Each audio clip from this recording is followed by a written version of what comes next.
I need to first start off by saying that I am a huge Darwin Núñez guy, but it took me a long time to get there, bro. It took me a very long time. See, I'm a Benfica supporter, and he played for Benfica, and his first season was awful. It got to the point where I was screaming to my viewers how I wanted this man benched, and he wasn't that guy. Our manager told us to be patient, that he's one of the best players to ever play for Benfica. His first season, when he should shoot the ball, he passed the ball. When he should pass the ball, he shot the ball. When he should shoot the ball, he would do a skill move. Everything was off. Touches, wrong, everything. His second season came around and he annihilated the competition, destroyed the league, even cooked in the Champions League against teams like Barcelona. He was amazing. And I told Liverpool fans his first season when everything was going wrong, first of all, I said you guys are getting an amazing player when they bought him. I love Darwin Núñez now. It took a while to get there. I told them, listen, be patient. His first season, everybody wanted him benched. And I kept saying there's even a social media post of me saying, Klopp would have dropped this man already if he wasn't him, and he kept playing him. We get to season 2. He is destroying the Premier League, destroying Europe. He is cooking. And now we are here to react to how Darwin Núñez became Liverpool's next big star. Ladies and gentlemen, every video we watch together, you can find a link in the description down below. This video is going to be a fun one because I'm a huge Darwin Núñez fan. I love the YouTuber who made this video as well. He makes great content. And I want to see. Now, I want you guys to remember a lot of the stats that are in this are not up to date, but we'll move because Darwin Núñez has really been going crazy as of the last few weeks. So anyways, let's run it. Darwin Núñez is easily one of the best upcoming strikers in football, with him becoming a fan favorite at Liverpool and one of the most entertaining players the sport has to offer. However, Núñez was close to not reaching this level, with him having a serious injury in his youth that kept him out for a long time, almost leading him to quit football entirely. So how did Darwin Núñez overcome these obstacles to become one of the most notable names in football? Well, let's take a look at the rise of Darwin Núñez's career. Darwin was born on June 24th, 1999 in a small town in northern Uruguay called Artigas. Now, Darwin was born into a family that struggled financially. His father, Bibiano Núñez, was a construction worker, while his mom, Silvia Rivero, was a cleaner who sometimes had to collect bottles on the streets for some extra money. Sometimes the financial situation was so bad that when the Núñez family couldn't afford food for everybody to eat, the mother, Silvia, sacrificed her portion for Darwin and his older brother, meaning she was the one that went to bed hungry. It was a really sad and serious situation that Darwin and his family were going through. However, despite the hardship, Darwin and his older brother loved football and played in school and on the streets as children. Eventually, Darwin would play for local clubs like La Luz and San Miguel, until a Penarol scout, Jose Perdomo, saw Darwin and convinced him to sign for their academy. In order for Darwin to play for Penarol though, he would have to move to the capital of Uruguay, Montevideo, which was hours away from Artigas. Initially, with Darwin. Isn't it crazy how just meeting one person, one second in your life, everything changes?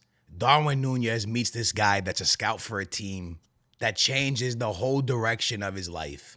And that to me is just crazy, lads. For everybody out there watching that maybe doesn't know what's going to happen in life, what you're going to do with life, where you're going with life, a little bit confused, you're younger, just keep going, man. Just keep going, because 1 second, 1 day, 1 moment, 1 person, everything changes.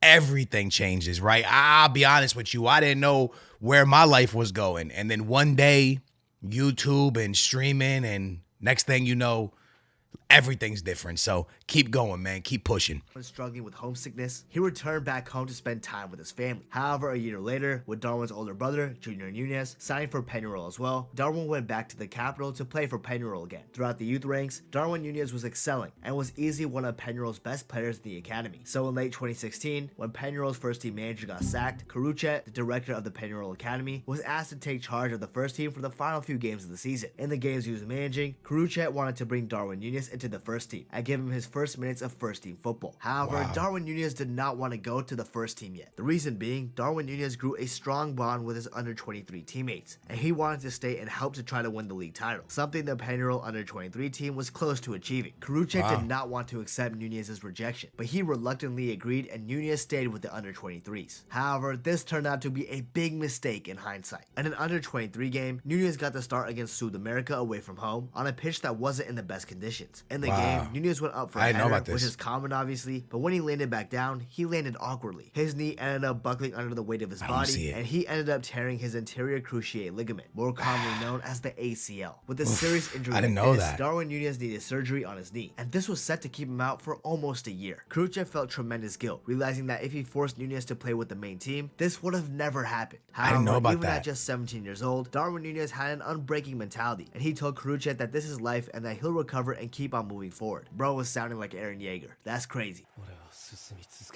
Anyways, even though Darwin Núñez initially had his head held up high and a desire to keep on going, it didn't stay like that. Even though Darwin Núñez came back from the injury for around a year with a positive attitude, the recovery did not go as smoothly as possible. In training, Darwin continued to say that he felt a pain in his knee, and after every training session, he'd end up crying to himself because of the pain. Eventually, the new first team coach, Leonardo Ramos, asked Darwin Núñez what the problem was, and Darwin told him that he just wanted to quit football and go back home to his family. He couldn't take the pain anymore, and despite loving the sport, his mentality shattered. Ramos, the coach, refused to let Darwin walk away from the sport he loved, and after having a father-son chat where Ramos reminded Darwin of his talent and his dreams, Darwin decided to stay playing football. So with Ramos helping motivate Darwin back up, Darwin continued to go through the recovery process, receiving another surgery, and continued to try to get himself back on the pitch. And Darwin Núñez was able to overcome these obstacles and show how good he can be on the pitch with Penarol. He started scoring goals, like getting a hat-trick against Boston River, dropping good performances, and even showing off how good he this can at be the on top the world level stage, now, with or him scoring 2 goals at the Under-20 World Cup for Uruguay. Through these impressive performances, Darwin Núñez was scouted by second division Spanish club Almeria, and they signed him on a 5-year deal for around $4.5 million.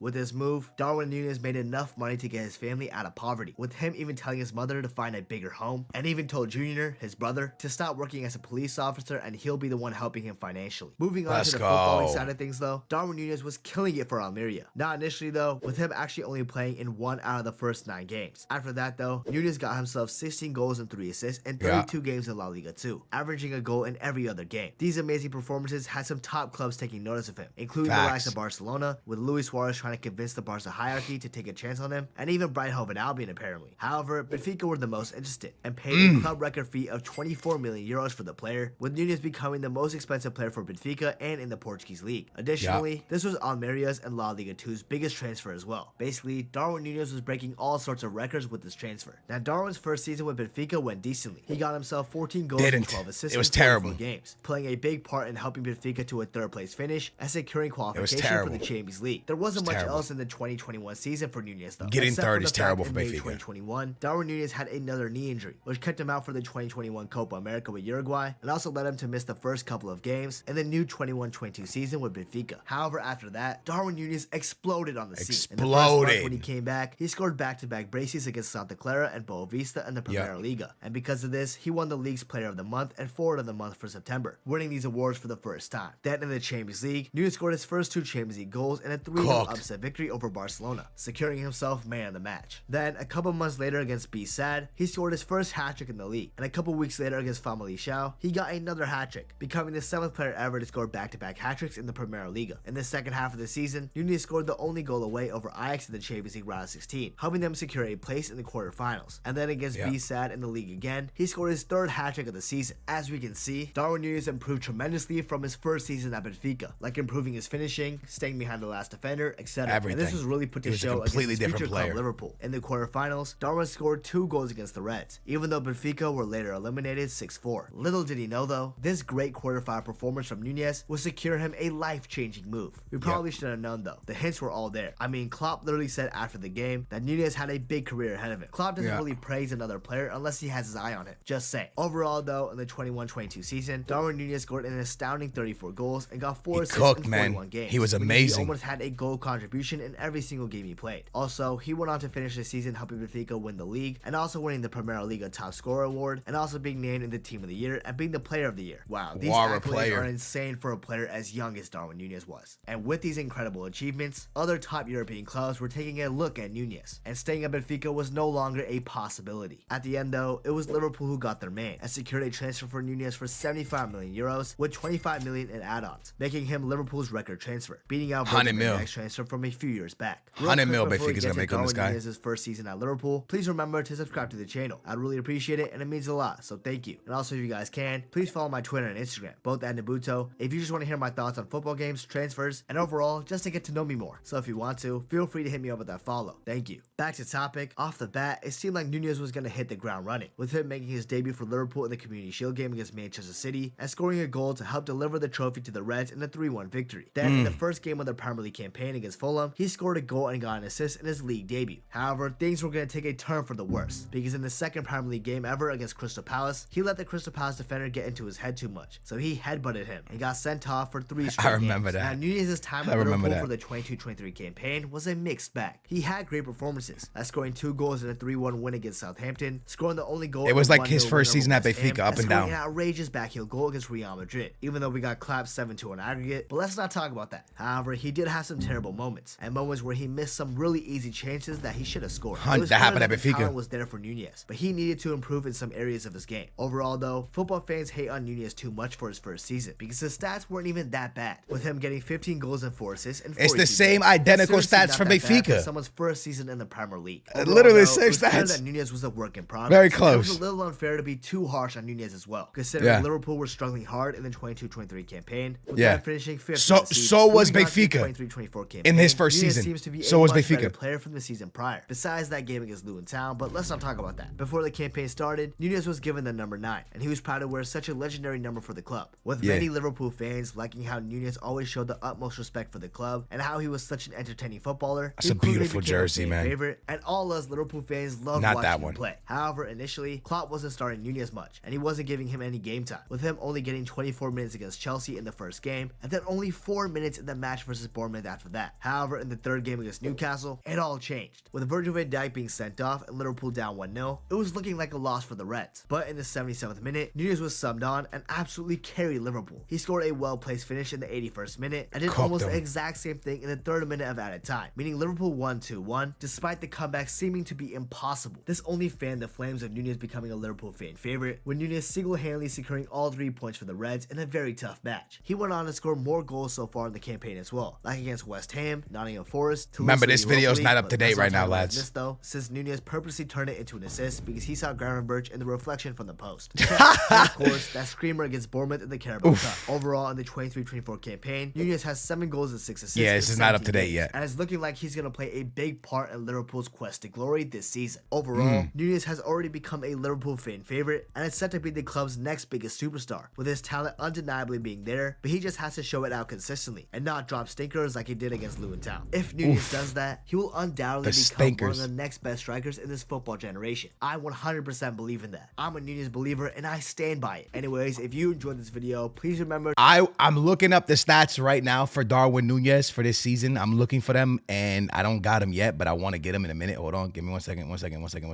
Darwin Núñez actual stats in the Premier League: 25 games. Is that this season? 25 games, right? 10 goals, 17 assists. Altogether, 16 goals, 11 assists. So he has 27 contributions in 39 games this year. That's what it seems like, if I got everything correctly. How does Darwin Núñez have 10 yellow cards on the season? Why is that yellow cards? Why is men getting so many? Is that yellows?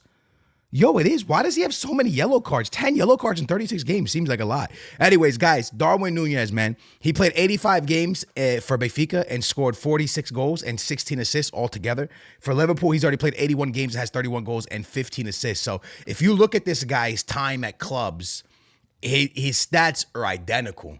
Like from first season to the second season, like for me, Darwin Núñez is a stud. Is he as good of a goal scorer as Haaland or Mbappe? No, but I think this guy is very talented. I said it loads when he was at Benfica. I told Liverpool fans that they should be very excited about the player they were getting.